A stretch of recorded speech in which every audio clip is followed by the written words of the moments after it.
પોરબંદરના Dreamland talkies નજીક 195 વર્ષ પૌરાણિક લક્ષ્મી મંદિર આવેલ છે। આ મંદિર ખાતે દર વર્ષે દિવાળીના તહેવારોને લઈને ખાસ ચલણી નોટોનો શણગાર કરવામાં આવી રહ્યો છે। ત્યારે આ વર્ષે પણ આ લક્ષ્મી મંદિર ખાતે દિવાળીના તહેવારને લઈને 50 લાખથી વધુ ચલણી નોટોનો શણગાર કરવામાં આવ્યો હતો। તો મંદિર ખાતે સમૂહ આરતી તેમજ પૂજનનું આયોજન કરવામાં આવ્યું હતું। પોરબંદરમાં આવેલ લક્ષ્મી મંદિર ખાતે દર વર્ષે મંદિર ટ્રસ્ટ દ્વારા દર વર્ષે દિવાળીના તહેવારોને લઈને ખાસ ચલણી નોટોના દર્શનનું આયોજન કરવામાં આવે છે। પોરબંદરના શ્રી લક્ષ્મી મંદિર ખાતે આ વર્ષે પણ 50 લાખથી વધુની ચલણી નોટો અને સિક્કાનો શણગાર દર્શનનું આયોજન કરવામાં આવ્યું હતું। જે દિવાળીના પર્વ પર જે શણગાર માતાજીને કરવામાં આવે છે, શું શણગાર હોય છે અને આ મંદિરનો કઈ રીતનો ઇતિહાસ છે? પોરબંદરના મૂળ વતની શ્રીમાળી બ્રાહ્મણ જ્ઞાતિના કુળદેવી શ્રી મહાલક્ષ્મી મંદિર ટ્રસ્ટ દ્વારા આ 195 વર્ષ જૂના મંદિરનું સંચાલન થાય છે। આ ટ્રસ્ટ મંડળના 6 સદસ્યો છે અને માનનીય ચેરિટી કમિશનર શ્રી કાયદા કાનૂન મુજબ એમના ઉપર સુપરવિઝન અને દેખરેખ રાખે છે। અમે સંચાલન કરીએ છીએ બરાબર છે, પણ સમગ્ર પોરબંદર જિલ્લાની જનતા એટલો બધો સહકાર આપે છે કે એમના સહકાર વિના શક્ય ન હોય। આ 195 વર્ષ જૂના શ્રી મહાલક્ષ્મી માતાજીના મંદિરમાં અમે દર શુક્રવારે માતાજીની મહાઆરતી કરીએ છીએ। એમાં પૂજારીની સાથોસાથ દર્શનાર્થી 108 જેટલા હોય છે એ પણ પૂજા કરે છે।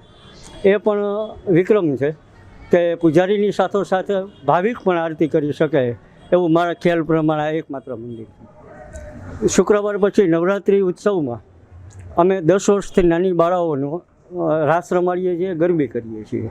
એમાં પણ માનનીય વડાપ્રધાન શ્રી નરેન્દ્રભાઈની ખૂબ જ પુરસ્કૃત કરેલી સુકન્યા સમૃદ્ધિ યોજના એમનું એકાઉન્ટ એમનું હોવું ફરજિયાત છે। જો એ ન હોય તો અમે બેંકના સહકારથી એમના અહીં સ્થળ ઉપર જ એકાઉન્ટ ખોલાવીએ છીએ અને અંદાજે 200ની આસપાસ 10 વર્ષથી નાની બાળાઓ ગરબી રમે છે અને એમને કોઈ ઇનામની રકમ ન આપતા દર વર્ષે જે કંઈ રકમ નક્કી થાય એ એમના એકાઉન્ટમાં જમા કરાવીએ છીએ।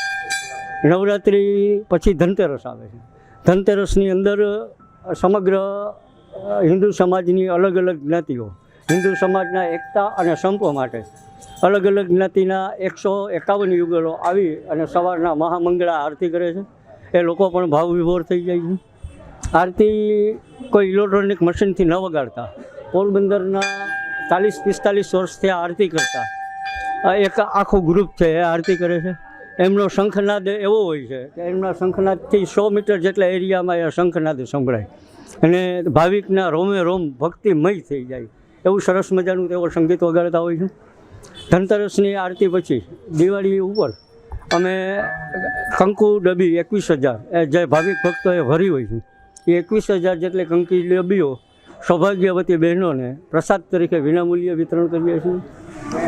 એ ઉપરાંત આજે અંદાજિત 55 લાખ રૂપિયાની કરન્સી નોટના શણગારના દર્શન કર્યા છે। એ શણગારના દર્શનમાંથી લોકો ભાવ વિભોર થાય છે। એ ઉપરાંત પાયોનિયર ક્લબના પ્રમુખ શ્રી પ્રવીણભાઈ ખોરાવાના સહકારથી અને આર્થિક સહયોગથી આજુ વખતે સવારના 7 વાગ્યાથી રાતના 1 વાગ્યા સુધી બધાને ગરમા ગરમ બુંદીના પ્રસાદનું વિતરણ થશે। આ બધા ખર્ચની અંદર મહાલક્ષ્મી માતાજી છે એટલે એને ખર્ચની કોઈ ચિંતા કરવાની હોતી નથી, એટલે અમારા ભાગે કોઈ ચિંતા આવતી જ નથી। બધું શ્રી મહાલક્ષ્મી માતાજી વ્યવસ્થા કરી આપે છે અને પૂરું કરે છે। જે કાંઈ ખર્ચ થાય છે એ માતાજીને ગોલખની આવકમાંથી થાય છે। અમે ક્યાંય ફંડ ફાળો કરવા જતા નથી અને કોઈ ફંડ ફાળો અમારા નામે કરવા આવે તો અમારું ધ્યાન ખેંચવા વિનંતી છે। શ્રી લક્ષ્મી મંદિર ટ્રસ્ટ દ્વારા દિવાળીમાં દિવસે સમૂહ આરતી તેમજ પૂજન સહિતના કાર્યક્રમોનું આયોજન કરવામાં આવ્યું હતું। તેમજ આ મંદિર ટ્રસ્ટ દ્વારા ધનતેરસના દિવસે માતાજીને ચડાવવામાં આવેલ 25,000 કંકુની ડબ્બીનું પણ વિતરણ કરવામાં આવી હતી। અશોક થાનકી, ગુજરાત ન્યૂઝ, પોરબંદર।